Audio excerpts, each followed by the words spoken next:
Question number first of 5.4। Question क्या है?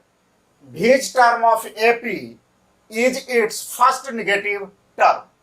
देखिए क्वेश्चन क्या कह रहा है। क्वेश्चन कह रहा है कि एक एपी सीरीज दिया हुआ है और वह एपी सीरीज क्या है? 121, 117, 113 एंड सो ऑन। यदि यह सीरीज आगे की ओर कंटिन्यू हो तो इस सीरीज में जो पहला निगेटिव टर्म आएगा उसकी संख्या क्या होगी? वह कौन सा टर्म होगा? वह उस टर्म का नंबर कौन सा होगा जो निगेटिव आएगा और पहली बार निगेटिव आएगा? तो आइए इसको हम देखते हैं सॉल्यूशन में। जो एपी दिया हुआ है वह क्या है? Given AP. जो एपी सीरीज दिया हुआ है 121, 117, 113 एंड सो ऑन। अब देखिए यहां पर गिवन एपी दिया हुआ, इस एपी में हम निकाल सकते हैं कि 121 जो है वह क्या है? फर्स्ट टर्म है, यानी a इक्वल टू 121। यह क्या है? 121 है। और इस सीरीज का हम कॉमन डिफरेंस भी निकाल सकते हैं। तो कॉमन डिफरेंस कैसे निकालते हैं? दो सक्सेसिव टर्मों का डिफरेंस। तो आइए 117 माइनस 121 या कर लें 113 माइनस 117। तो क्या आएगा हमारा कॉमन डिफरेंस? माइनस 13 4 17 4 -4 हमारा कॉमन डिफरेंस आ रहा है। अब इसी को अगर हम और आगे कंटिन्यू करते तो जो निगेटिव आता पहला, लेकिन हमें पता नहीं है कि कौन सा टर्म हमारा निगेटिव है, कौन सा टर्म है जो हमारा निगेटिव है, ये हमें पता नहीं है। तो हम मान लेते हैं कि कोई nth टर्म जो है हमारा, nth टर्म जो आया है पहली बार निगेटिव आया है। तो हम मान लेते हैं let the first negative term of the AP is an। an जो है हमारा क्या है? फर्स्ट निगेटिव टर्म है। अब जब फर्स्ट निगेटिव टर्म an है, इसलिए फॉर्मूला से हम लोग क्या लिख सकते हैं? या an जब निगेटिव है तो हम लिख सकते हैं an लेस देन 0। अभी देखिए यहीं पे थोड़ा समझने की जरूरत है। अब आइए साइड में, यदि यह दिया हुआ रहता कि कौन सा टर्म जो है 10वां टर्म 520 है या 10वां टर्म 85 है, सपोज इसमें दिया रहता कि जो 10th टर्म है वह 85 है, तो हम क्या लेते? an जो होता हमारा 85 के बराबर होता, यानी यहां पर हम इक्वल साइन से चलते। लेकिन हमें क्या निकालना है कि पहली बार निगेटिव क्या होगा। तो निगेटिव आने के लिए an टर्म का जो वैल्यू होना चाहिए वह 0 से क्या होना चाहिए? कम होना चाहिए। इसीलिए यहां पे इक्वल का साइन ना लेकर हमने क्या लिया है? an लेस देन 0, क्योंकि an को क्या होना है? निगेटिव होना, फर्स्ट निगेटिव होना है। तो आगे देखते हैं, अब इसे सॉल्व करते हैं। यानी यह जो लेस देन का साइन है एक तरह से अभी इक्वल के फॉर्म में है। और an का फॉर्मूला हम लोग क्या जानते हैं? a plus n minus 1 into D. अब यह अगर इस फॉर्मूला को हम आगे लेके चलते तो क्या लिखते? a plus a into n minus 1 into D equal to 85 करते या an करते। तो अब यहां इक्वल की जगह हम क्या करेंगे? लेस देन करेंगे। क्या करेंगे? Less than 0।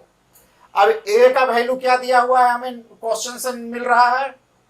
121 प्लस n चूंकि हमें पता नहीं है इसलिए n माइनस 1। और d का वैल्यू क्या आया है हमें? d का वैल्यू आया है -4 लेस देन 0। अब इस 121 को इधर करेंगे, यानी इसे अभी बता रहे थे कि इसे हमें इक्वल ट्रीट करना है, इक्वल का साइन ट्रीट करना। तो जब 121 को इधर करेंगे तो क्या होगा? यह हो जाएगा -100 21, इधर क्या बचेगा n-1 इंटू -4। अब n-1 को इधर रखते हैं, लेस देन -121, और इस 4 को इधर करते हैं, तो ये क्या जाएगा हमारा डिवाइड में -4। अभी क्या हो गया, माइनस से माइनस कैंसिल हो जाएगा। अभी क्या बनेगा, n-1 लेस देन 121/4। अब इस 1 को इधर हम कर देते हैं तो क्या बनेगा, प्लस में आ जाएगा, इसलिए n equal less than 121/4 plus 1। अब इसे हम सोल्व कर लेते हैं, तो n इक्वल टू क्या आ रहा है हमारा, 121 + 4 अपॉन 4, यानी n इक्वल टू क्या है 125/4। और n इक्वल टू हम क्या कर सकते हैं, 4×3 = 12, 4 × 4 और 1/4, यानी जो nth टर्म आ रहा है वह nth टर्म हमारा क्या आ रहा है, यानी 31वें टर्म के आगे की टर्म, 31st टर्म से नेक्स्ट टर्म, क्योंकि इसके बाद का नंबर है, इसलिए जो नेक्स्ट टर्म होगा हमारा वह क्या होगा, 32वां टर्म होगा। Hence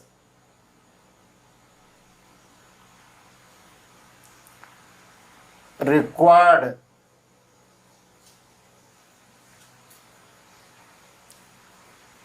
number of term is 32, यानी जो 32वें टर्म होगा वह क्या होगा, पहली बार जो टर्म फर्स्ट टर्म मिलेगा और वह हमारा निगेटिव टर्म मिलेगा। इसे आप प्रूफ में देख सकते हैं इस क्वेश्चन को। अब इसी क्वेश्चन को मान लेते हैं कि यह क्वेश्चन जो 32वां टर्म है यह हमारा फर्स्ट निगेटिव टर्म है या नहीं है। तो इसके लिए आप इसमें 32वें टर्म इसका निकाल दीजिए, तो आप निकाल सकते हैं A32 equal to A plus n-1 into D.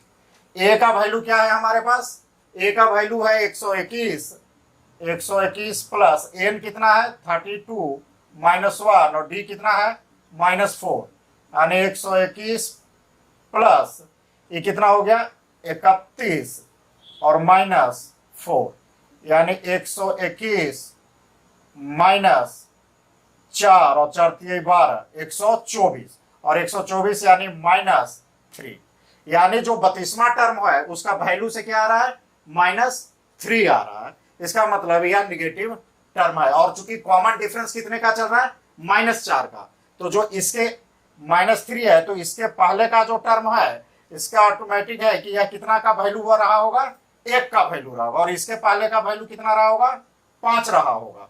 तब 5 में से 4 माइनस होके 1 आया और 1 में से 4 माइनस होके -3 आया है। इसका मतलब जो है क्वेश्चन हमारा आंसर ठीक है।